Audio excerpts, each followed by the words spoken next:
श्री गणेशाय नमः। श्री हरि श्री गणेश अंक। ओम पूर्णमिदः पूर्णमिदं पूर्णात् पूर्णमदच्यते पूर्णस्य पूर्णमदाय पूर्णमेवावशिष्यते। कल्याण। वंदन। मेष उमेश दिशा में विराजित राजित पावक कोण महेश है।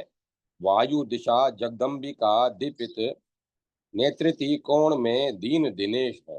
मंडल मध्य महामहिमावंतित मंडित मोद से आप गणेश हैं। वंदन है अभिनंदन है इन्हें जो हरते दुख द्वंद अशेष हैं। हाँ। स्वामी कार्तिक के द्वारा श्री गणेश का स्तवन। स्कंद बोले, गणेश्वर, संप्रज्ञात समाधि आपका शरीर तथा असंप्रज्ञात समाधि आपका मस्तक है। आप दोनों के योग में होने के कारण योग स्वरूप हैं। आपको नमस्कार है प्रभु। आपके वामांग में भ्रांति रूपा सिद्धि विराजमान है जो सब कुछ देने वाली है, तथा आपके दाहिने अंग में भ्रांति धारक रूप वाली बुद्धि देवी स्थित है। भ्रांति अथवा माया सिद्धि है और उसे धारण करने वाले गणेश देव माइक हैं। बुद्धि संज्ञा भी उन्हीं की है। गणेश्वर, आप सिद्धि और बुद्धि दोनों के योग में स्थित हैं। आपको बारंबार नमस्कार है। गकार जगत स्वरूप है और णकार ब्रह्म का वाचक। इन उन दोनों के योग में विद्यमान आप गणेश देवता को बारंबार नमस्कार है।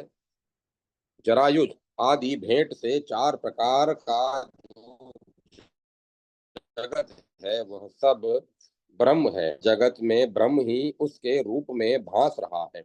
इस प्रकार चतुर्विध जगत ही आपके चार हाथ है। चतुर्भुज आपको नमस्कार है। स्वयं वेद जो ब्रह्म है उसमें आप खेलते या आनंद लेते हैं, इसीलिए आप स्वानंदवासी हैं।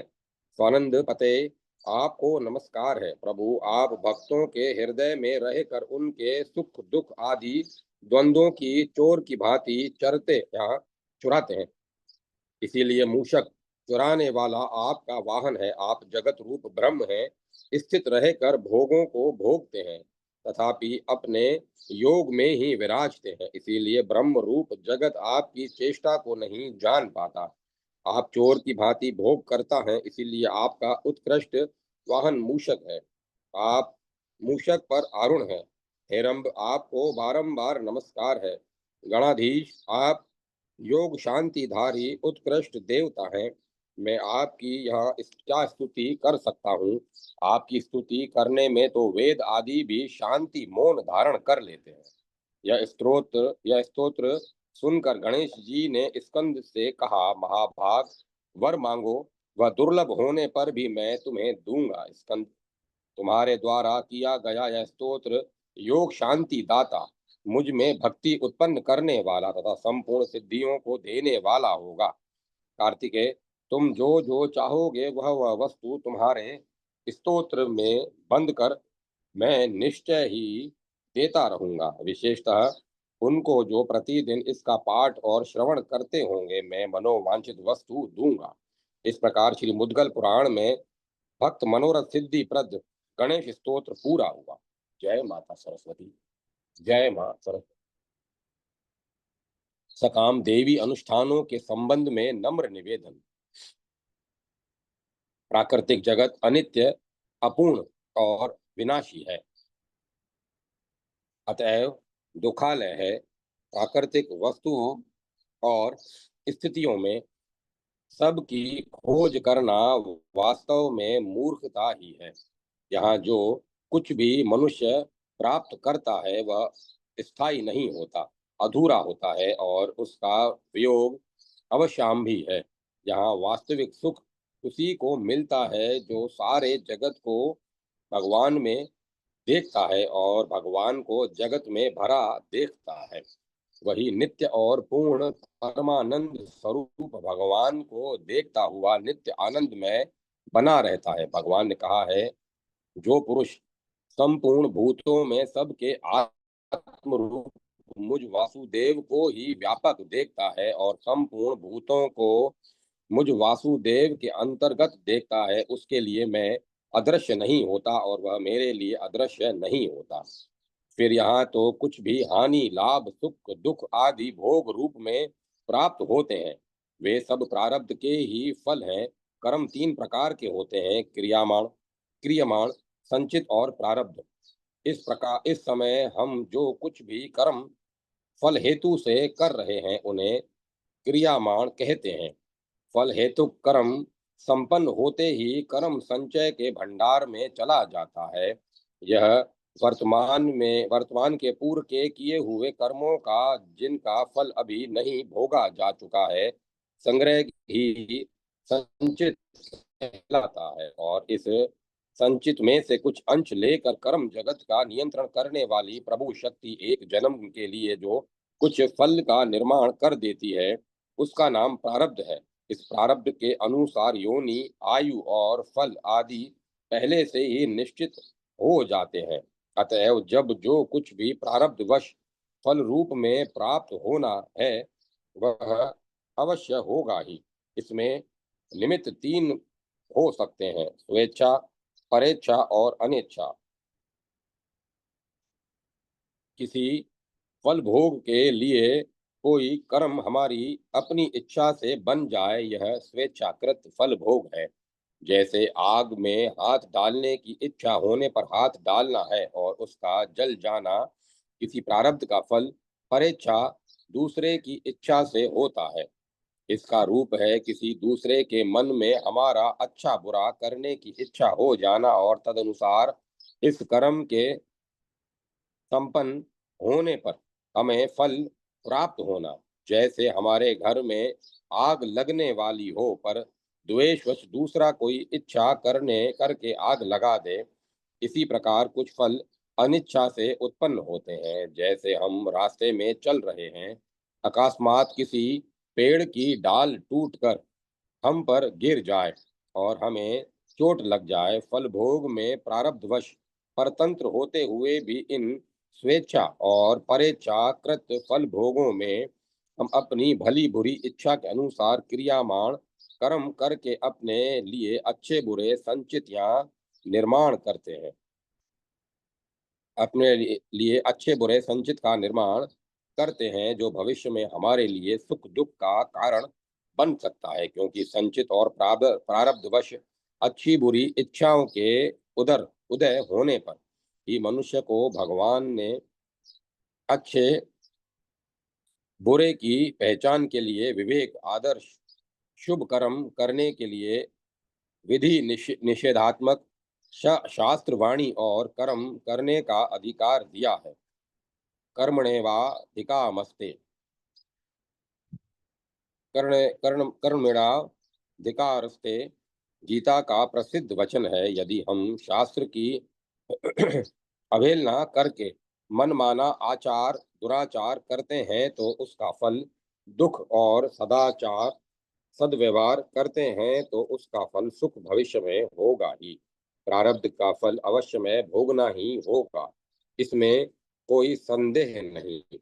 पर जो मनुष्य पर जो मनुष्य भगवान के शरणागत होकर अपने को सर्वतो भावेन भगवान को समर्पित कर चुकते हैं, अथवा जिन्हें तत्व ज्ञान स्वरूप आत्म साक्षात्कार हो जाता है, उनके शरीर में प्रारब्धानुसार फल का उदय होने पर भी उन्हें दुख सुख नहीं होता।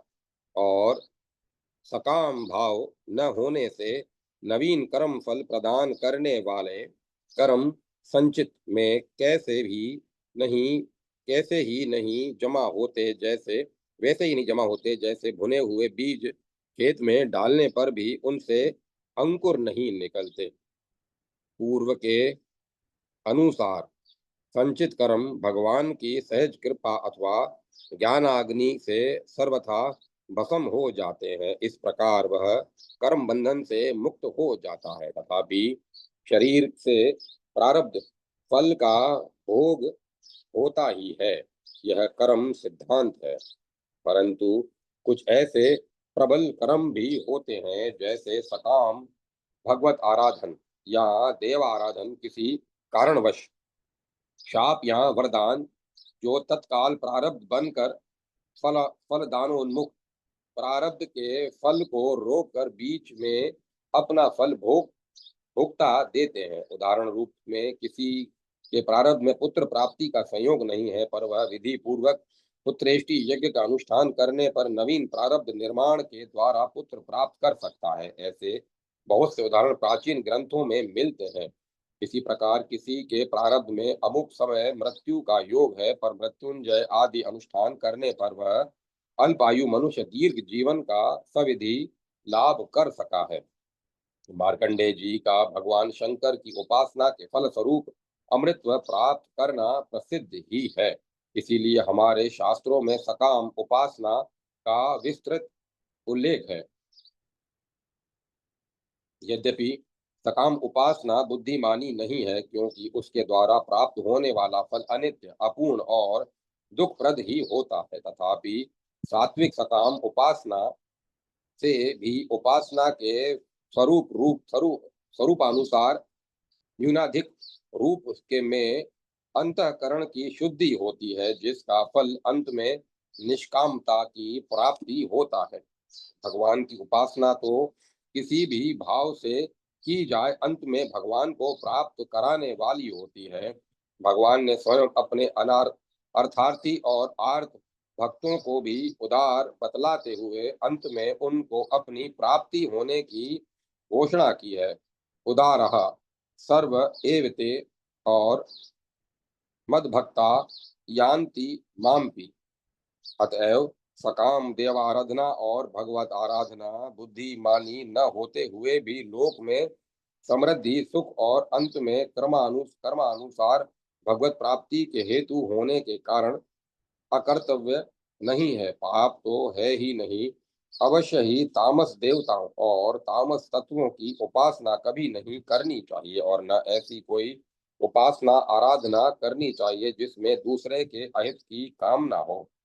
तामस उपासना और पर अहित की कामना से की गई उपासना दोनों ही अंतःकरण की अशुद्धि में हेतु और बार बार आसुरी योनि, दुख और अधोगति की प्राप्ति के में ही कारण होते हैं।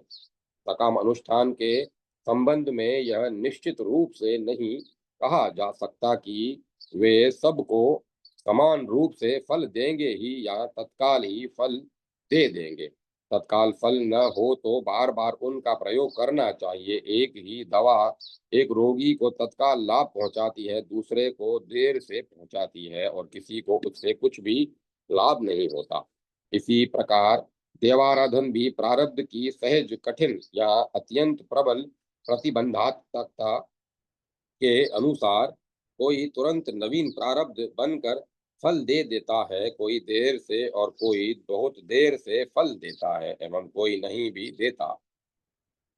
पूर्व निर्मित प्रारब्ध की निर्बलता या प्रबलता ही इसमें प्रधान कारण है। परंतु दवा का अनुचित प्रयोग होने पर उससे या आजकल की विज्ञापनी विषाक्त दवाइयों की प्रतिक्रिया के रूप में विपरीत परिणाम भी हो जाता है।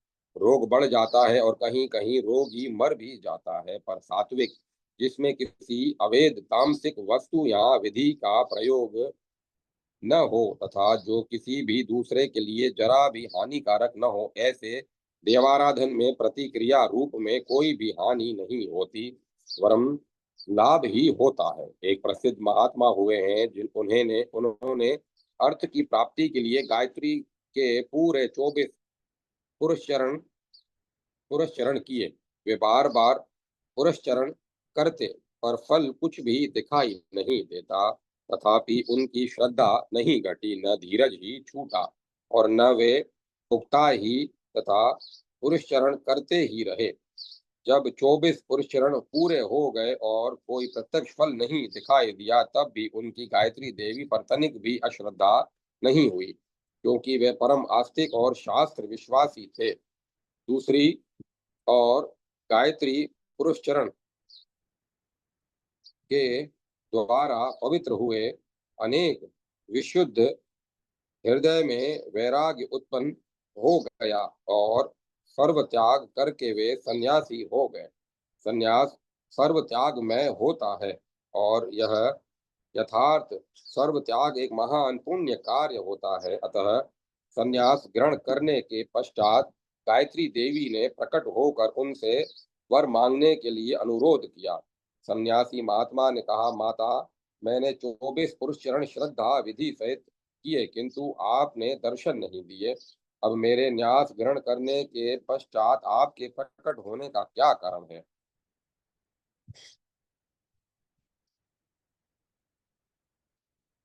गायत्री देवी ने कहा, वत्स, तुम्हारे 25 महापाप थे।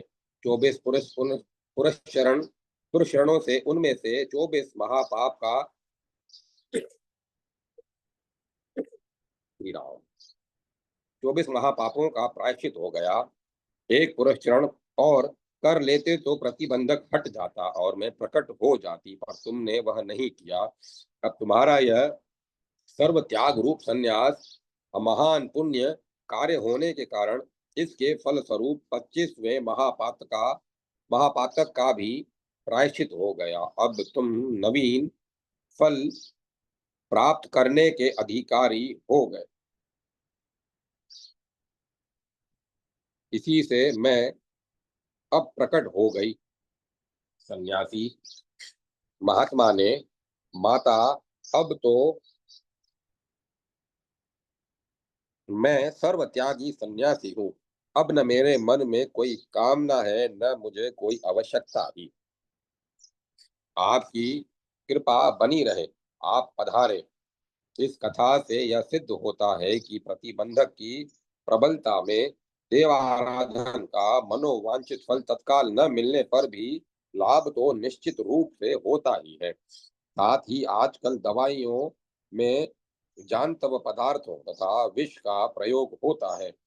उनके सेवन से हिंसा होती है तथा जहर तक खाया जाता है। व्यापार, नौकरी आदि में असत्य, बेईमानी तथा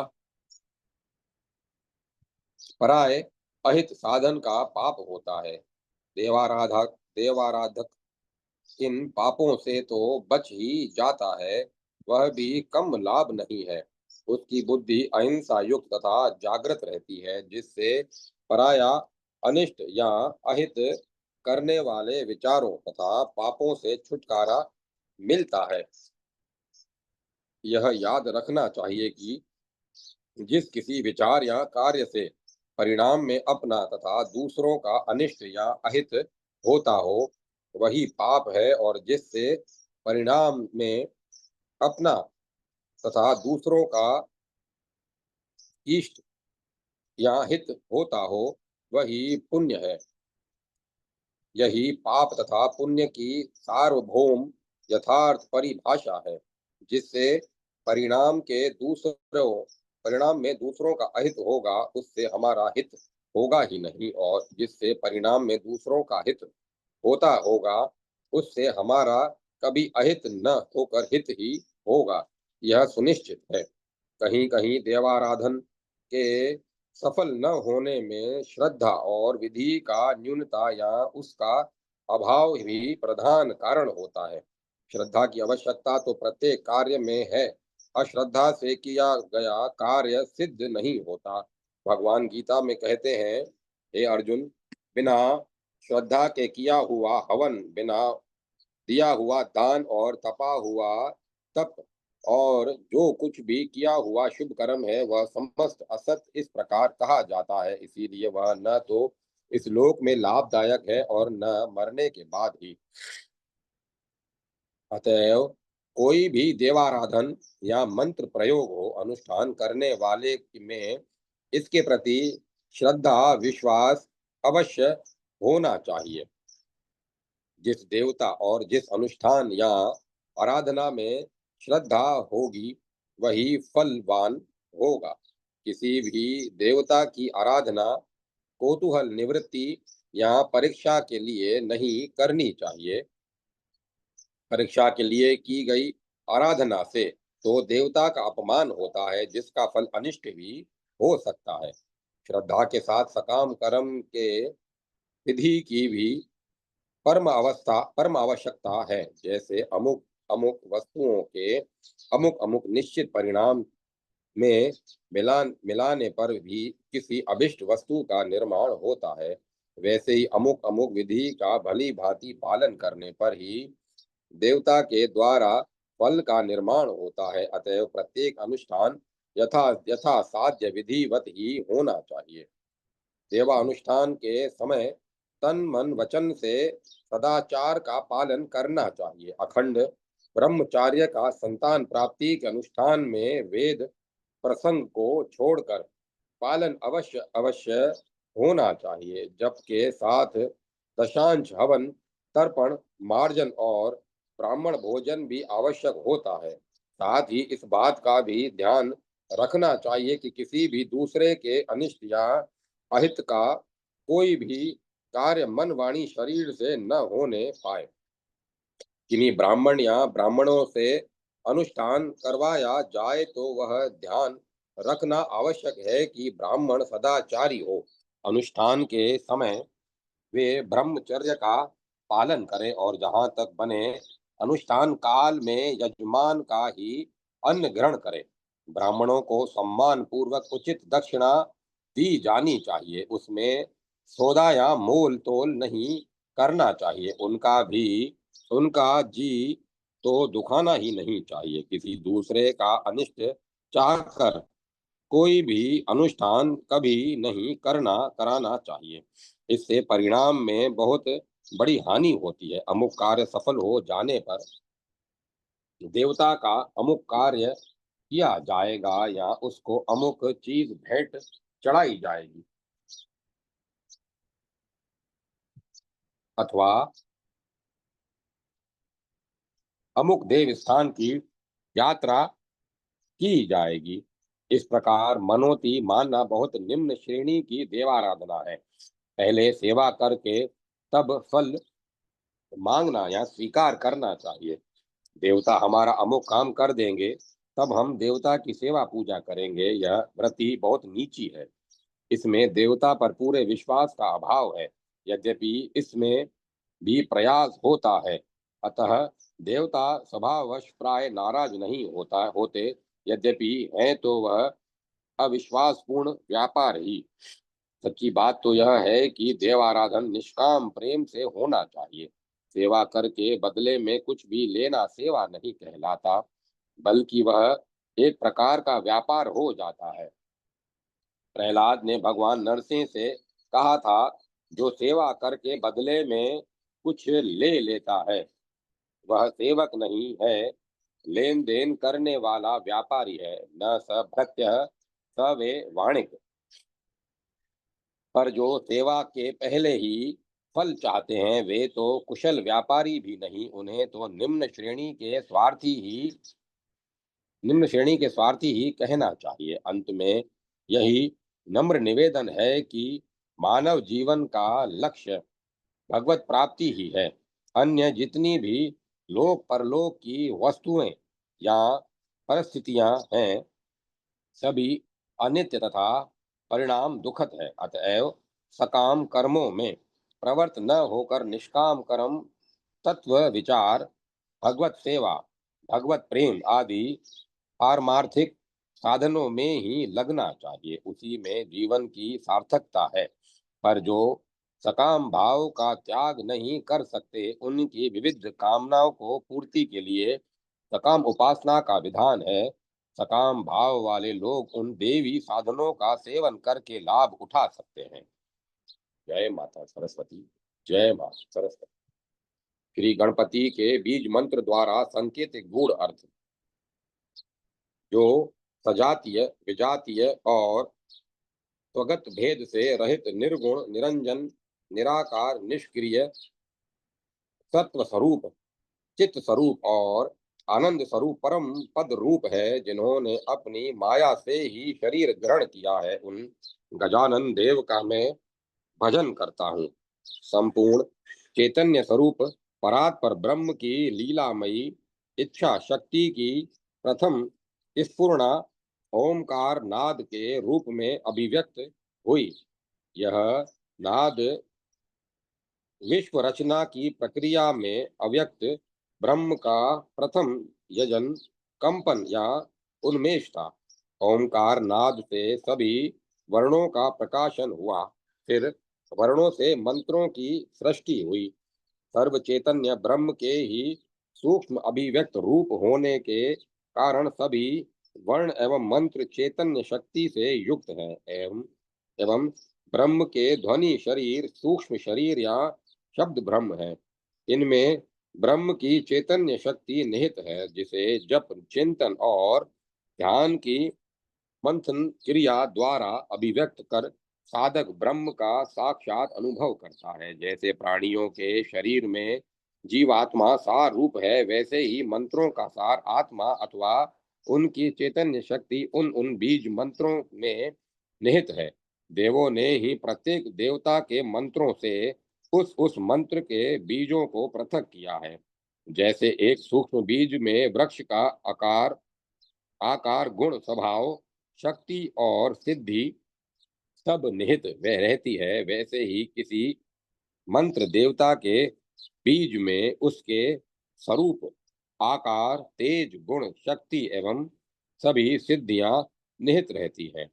जीव अपने प्रयत्न से तो ब्रह्म या देवता को पा नहीं सकता, और न त्रिगुणात्मक प्रकृति से निर्मित मन आदि साधन ही चैतन्य में निरुपाधिक या सोपाधिक ब्रह्म तक पहुँचने में सहायक बन सकते हैं।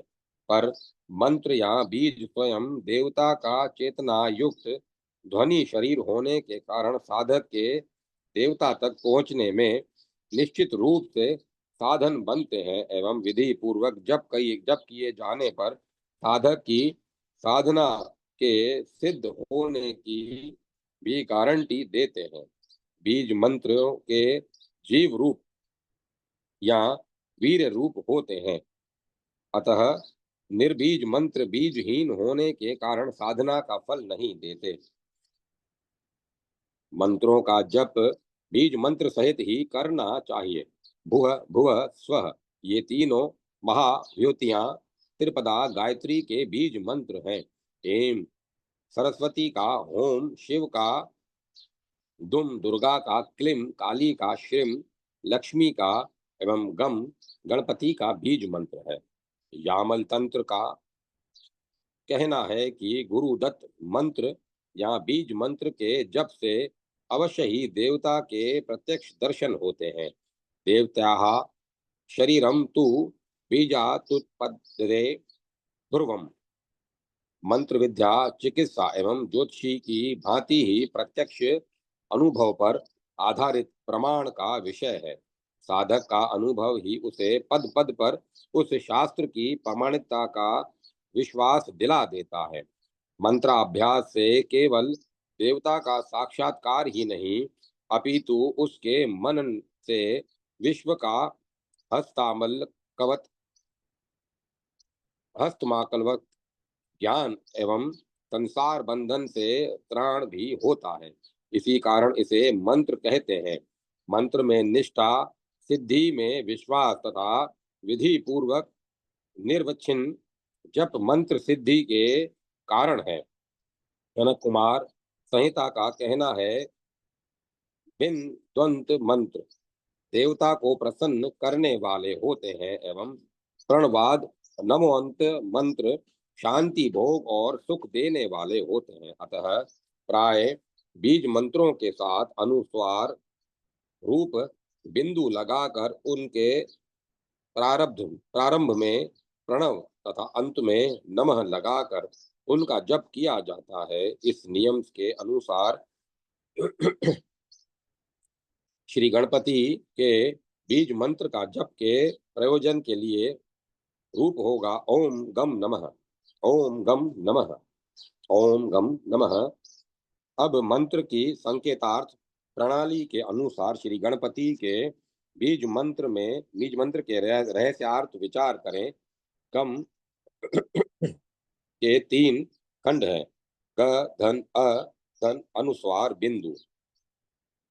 सनत कुमार संहिता में विश्वरात्र और इंद्ररात्र में वर्णित प्रत्येक वर्ण द्वारा संकेतित देवता तथा तत्व के अनुसार गकार का देवता अग्नि है। गकार प्रकाश का परम शिव का बोधक है तथा बिंदु देवता की प्रीति और अवस्थिति तुर्य पर ब्रह्म का संकेतक है। नमः पद जीवनिष्ठ अहंकार का निषेध करके देवता के प्रति पूर्ण शरणापन होने का भाव व्यक्त करता है। अतः ओम गम नमः का तात्पर्यार्थ हुआ मैं स्वनिहित अहंकार ममतादि का एवं अविद्या मूलक प्रकृति का त्याग कर ओमकार वाच्य अग्नि रूप गणपति के शरणापन होता हूँ। वे मेरी उपासना से प्रसन्न होकर कृपा पूर्वक शुद्ध प्रकाश रूप पर ब्रह्म का साक्षात्कार कराए। श्री गणेश ज्ञान में चिन्मय होने से अग्नि रूप है तथा शिव तेजस होने से भी तेजो मूर्ति है। श्री गणपति सहस्त्र नाम में उनका नाम शंभु तेज भी है। अग्निपद में ककार की सत्ता शंभु तेज या गणेश की ज्ञापिका चित प्रकाश रूप की बोधिका है। ककार बीज के मूल में गत्यर्थक गम धातु है तथा इसके द्वारा ब्रह्म तेज सर्व विघ्न निवारकता गुरु पदत्व एवं सर्व सिद्धि प्रदत्व भी संकेतिक है। गायत्री तंत्र के अनुसार गणेश गायत्री मंत्र में भर्ग पद के ग एकादश वर्ण के देवता है। अहिर बुंद्य संहिता के अनुसार भर्ग विष्णु के संकल्पात्मक तेज का नाम है। इस संहिता के अनुसार सविता का भर्ग ही विष्णु का सुदर्शन चक्र है तेज है।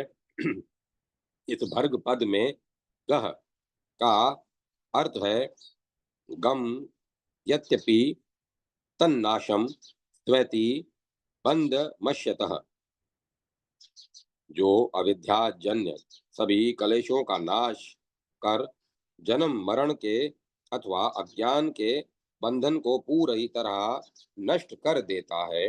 ग वर्णवाच्य गणेश ब्रह्म संकल्प के सक्रिय तेजो रूप है, जो ब्रह्म साधक की योग साधना के सभी विघ्नों का एवं अविद्याजन्य सभी अंतरायों का नाश कर उसके चित्त में ब्रह्म ज्ञान को प्रकाशित कर सभी अविद्याजन्य तम का अपहरण करते हैं। इस परम ज्ञान के अधिष्ठाता चिन्मय देवता होने के कारण एवं ब्रह्म का संकल्प तेज होने के कारण वे जगत में विघ्नहर्ता तथा विद्या बुद्धि के देवता के रूप में आदि देवता के स्थान पर पूजनीय है।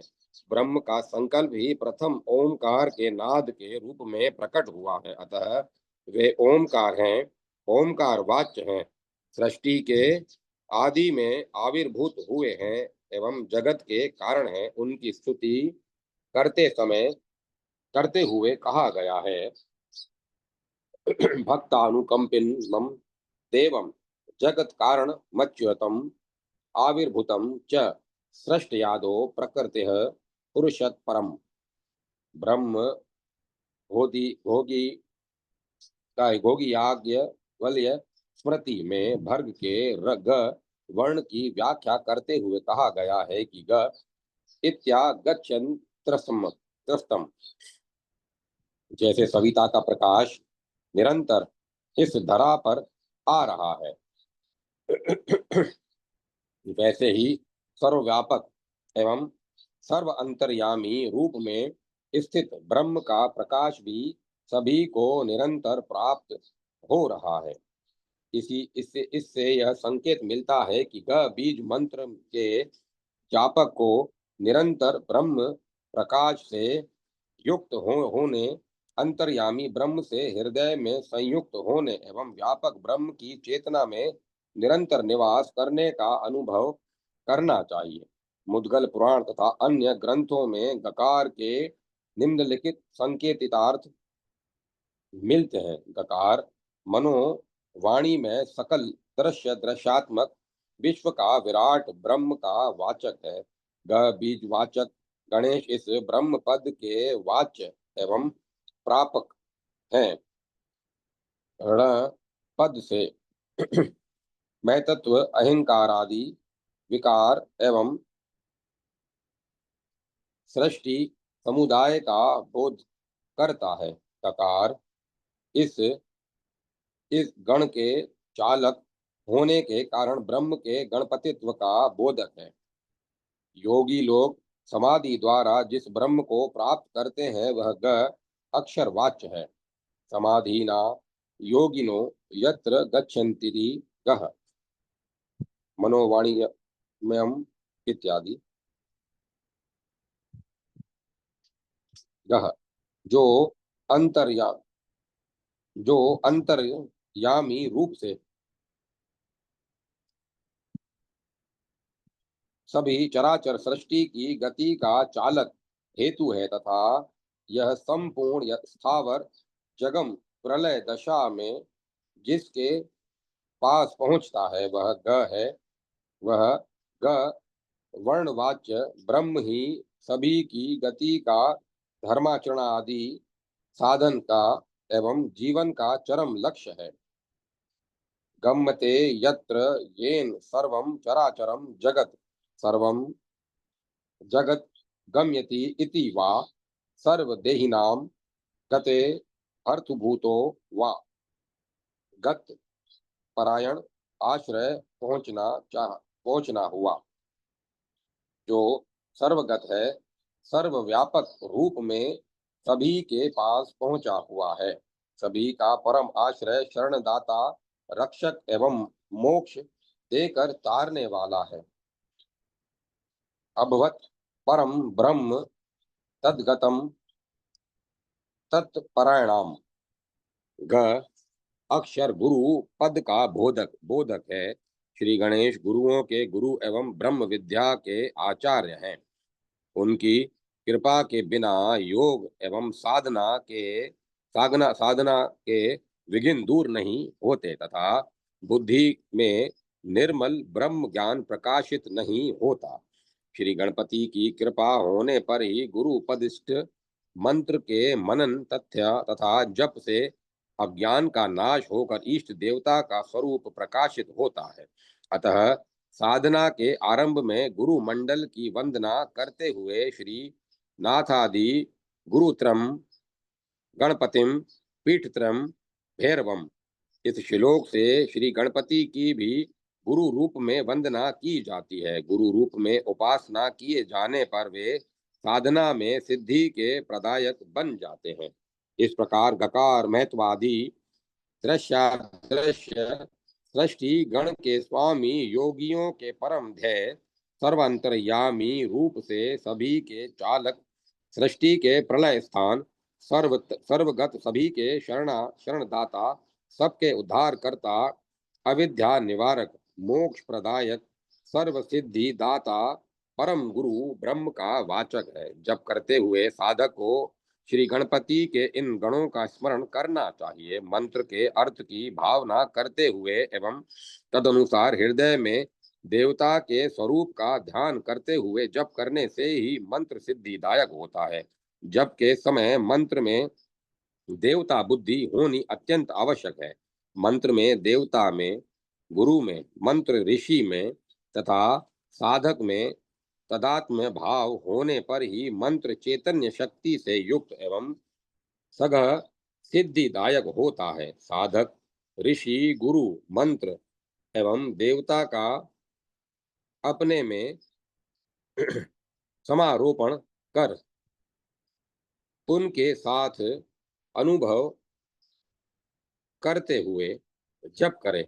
यह अभेद भावना साधक का सार एवं सिद्धि का परम मूल है। साधना काल में साधक को अपने हृदय में इष्ट देवता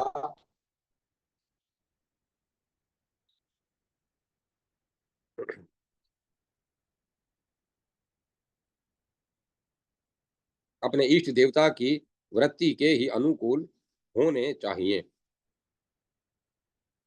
तन, तिष्ठात इत्यादि जापक अपने इष्ट देवता के प्रति पूर्ण शरणागत होकर देवता एवं मंत्र में पूरी निष्ठा रखते हुए प्राण और चित्त की वृत्तियों को मंत्र स्वरूप के मानस श्रवण एवं दर्शन में एकाग्र करते हुए तथा मंत्र के प्रत्येक पद के अर्थ का विचार करते हुए जप करें।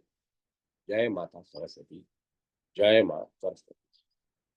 श्री गणपति की उपासना में दार्शनिक दृष्टि।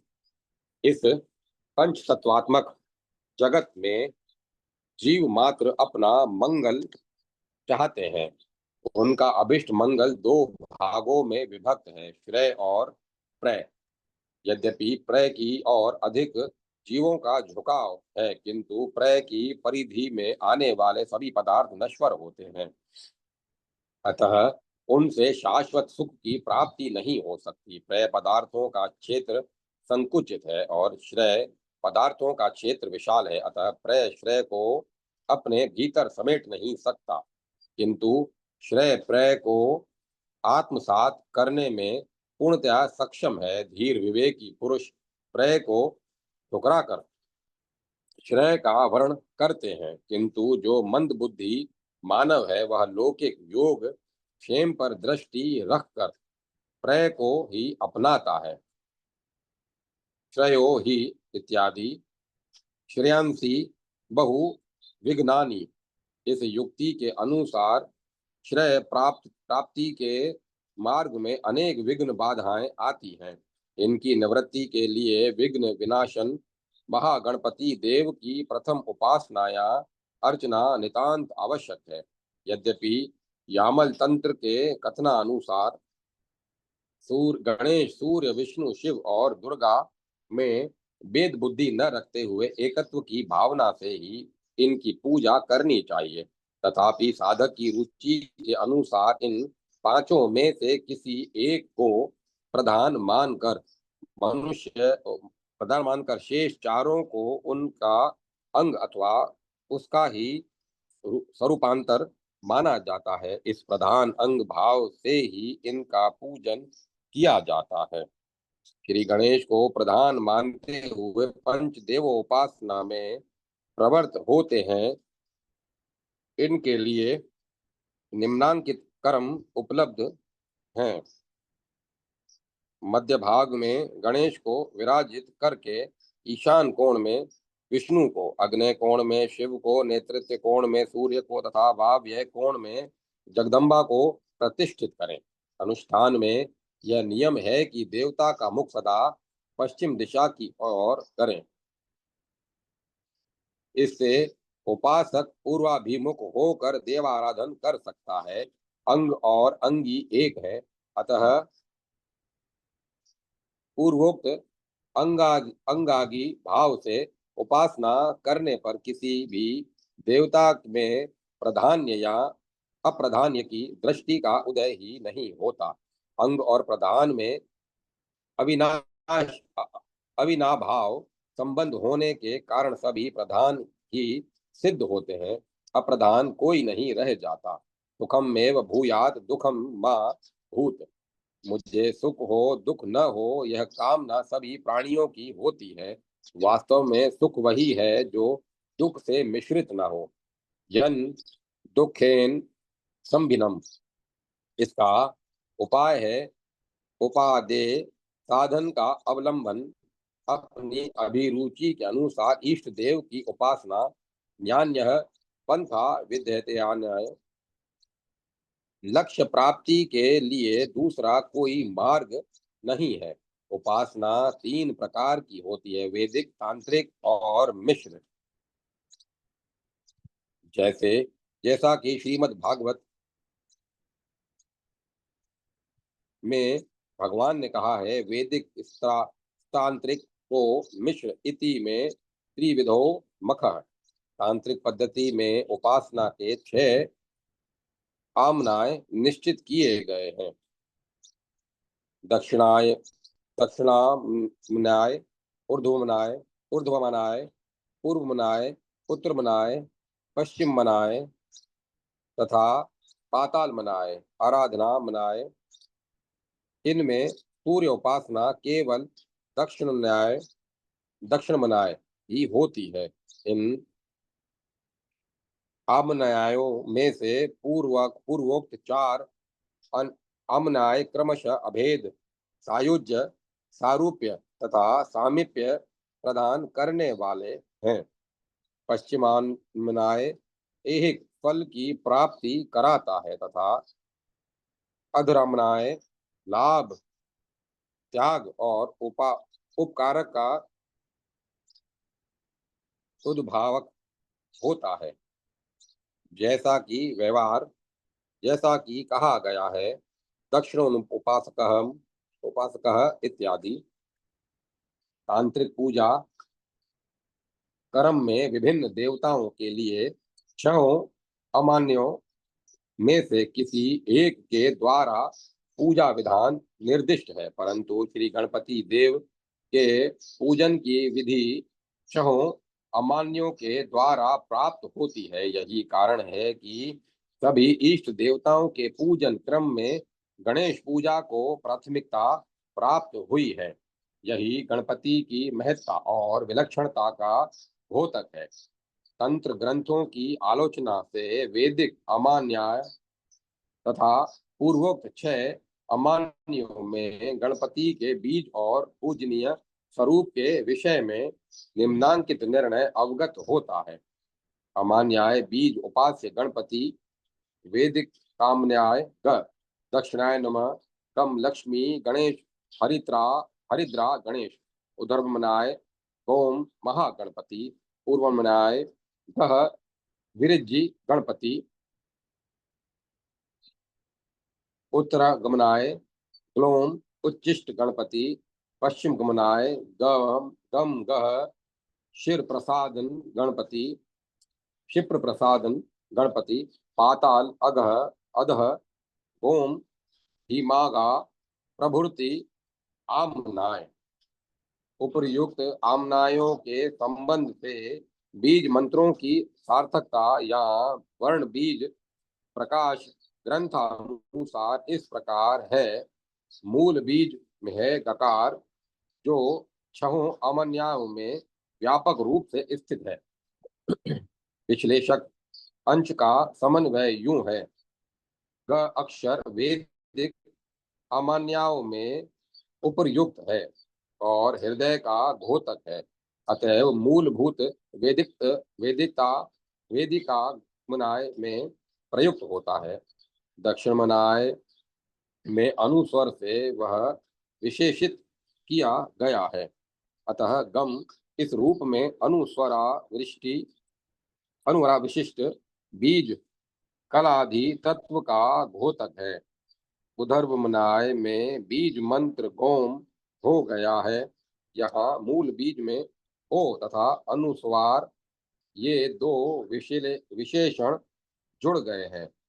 ओकार रूप में ओकार स्वरूपों में 14वां अक्षर है, जो षोडश कला परिपूर्ण पर ब्रह्म आनंद कंद श्री कृष्ण के मुरारी नाम का सूचक है। अनुसार नम मम 15वां अक्षर है, जो भगवत प्रिया श्री रुक्मणी के प्रतिपादक बीज श्री बीज के अनुप्राणित है। वह श्री शरीराभिन्न चित स्वरूप श्री कृष्ण के साथ श्री महागणपति की अभिन्नता का प्रकाशित करता है। इस भाव का समन्वय नारदीय पुराण उत्तर भाग 59वें अध्याय में सूत्र रूप से संकेतित है। इसकी पुष्टि के लिए कुछ उदाहरण प्रस्तुत किए जाते हैं। श्रीमद् भागवत में रुक्मणी का कथन है कि यावम गुण प्रकृतिरज्ञ गृहति प्रापादा। इस वाक्य में स्वयं रुक्मणी ने अपने को प्रकृति कहा है। नारद पुराण में भी देव तेज तंबु तमु समुद्भूता मूल प्रकृति शिवरी इस वाक्य द्वारा उन्हें प्रकृति कहा गया है। श्री राधिका जी तथा प्रकृति पद प्रतिपादित रुक्मणी जी का श्री कृष्ण से अभेद है। कृष्ण रूपा महाभागा इत्यादि श्री गणपति भी श्री कृष्ण से अभिन्न बताए गए हैं। स्वयं कृष्णो गणपति है। पूर्वामना पूर्वनाय में बीज का स्वरूप गह है। यहाँ बीजाक्षर के साथ विसर्ग का प्रयोग भगवान के नाना रूपों में से विशेषतः गणनाथ नाम से आराध्य भगवत तत्व का घोतक है। विसर्ग 16वें स्वर से सूचित श्री रमाकांत भगवत भगवत तत्व से अभिन्नता का अभिव्यंजक है।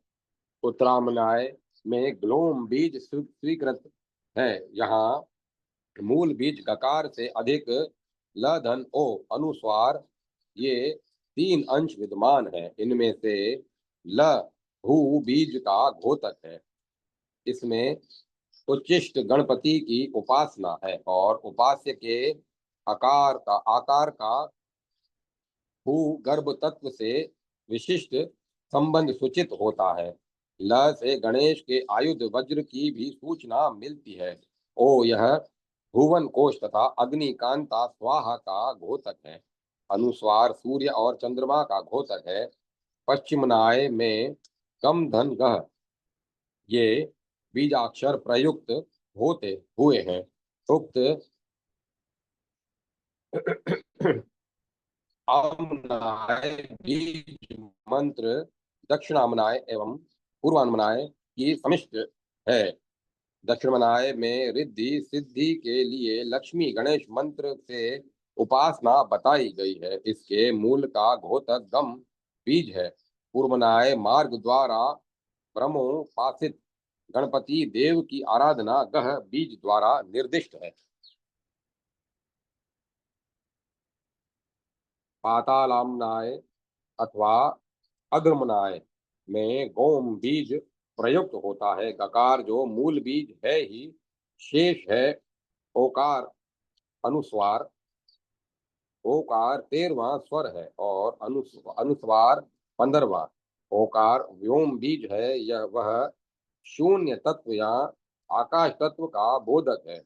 बिंदु नम नाद तत्व का निर्देशक है।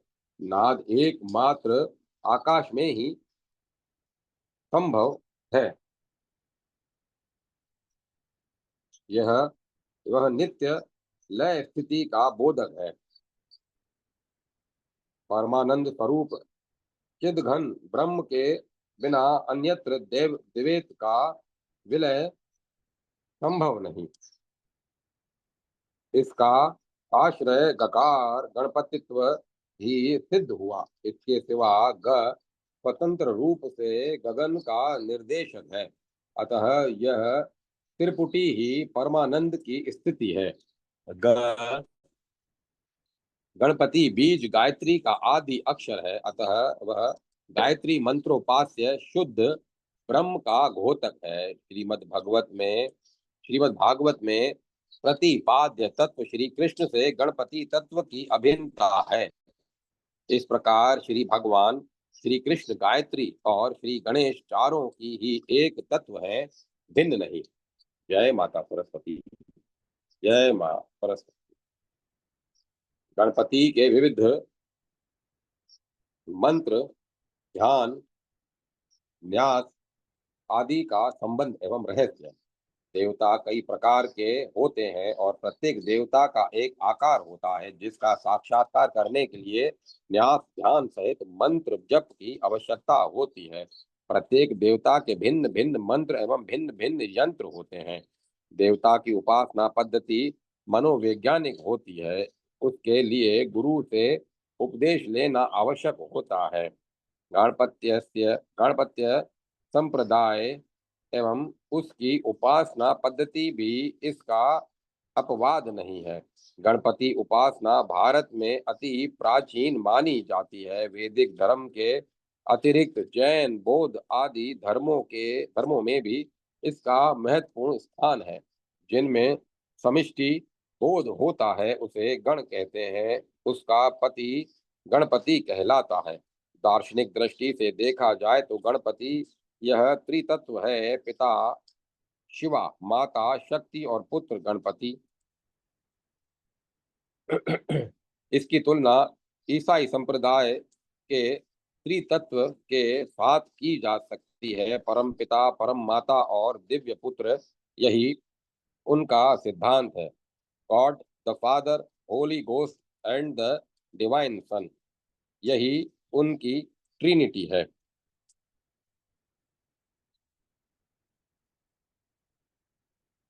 गणपति का परम तत्व मानकर उनकी सिद्धि और बुद्धि नामक दो शक्तियों से जगत का व्यापार संचालित होता है। ध्यान और मंत्र का संबंध, श्री गणेश के अनेक प्रकार के ध्यान और मंत्र हैं।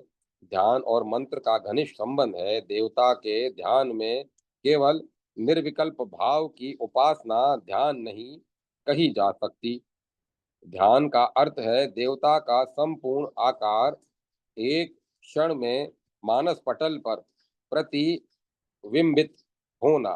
मंत्र के मनन और त्राण दो धर्म होते हैं, मंत्र नित्य होते हैं। साथ ही देवता के सूक्ष्म शरीर भी मंत्र की मंत्र के नाद शक्ति होती है, मंत्र में नाद शक्ति होती है। मातृकाओं से मंत्र बनते हैं, मंत्र से देवता का शरीर बनता है, न्यास से मातृकाओं के विन्यास से देवता स्वरूप ज्ञान होता है। विन्यास में मातृकाओं का वैचित्र्य पाया जाता है। प्रत्येक देवता के न्यास में अनंतर होता है। मंत्र स्थूल दृष्टया अक्षर समुदाय होते हैं। उनमें दो वस्तुएं अभिव्यंजित होती है, नाद और प्रकाश। जप, ध्यान आदि के प्रयास से साधक के चित्त में नाद प्रकाश रूप में परिणित होकर साकार देवता के रूप में स्फुरित होता है। मंत्रोपासना में अति गूढ़ तथ्य निहित है। इसमें sound and light therapy theory प्रतिपादित है। उसका इसका प्रति सूक्ष्म विवरण तंत्र ग्रंथों में पाया जाता है। एक ही क्षण में ध्यान और मंत्रोच्चार करने के लिए यत्नशील साधक को देवता का साक्षात्कार होता है। ध्यान और मंत्र का रहस्य, इस प्रसंग में ध्यान और मंत्र के सामान्य सिद्धांतों को प्रस्तुत करना अप्रासंगिक नहीं होगा। सगुण अर्थात साकार देवता की उपासना में एक विशिष्ट पद्धति अपनाई जाती है।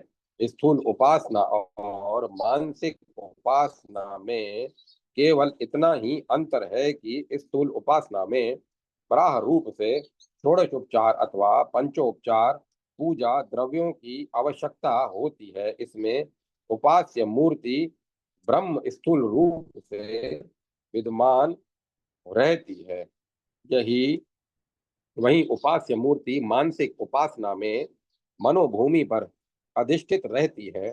उक्त उपचार द्रव्य भी मानसिक उपासना में कल्पित रहते हैं एवं मनोभूमि पर मानसिक रूप से अर्पित किए जाते हैं। इस प्रकार सद्गुणोपासना स्थूल और मानस दो प्रकार की होती है। ध्यान और मंत्र द्विविध उपासना की दोनों भूमियों से संबंध रखते हैं। किसी भी देवता की उपासना में साधारणतः ऋषि, छंद, न्यास, ध्यान तथा मंत्र अनिवार्य है।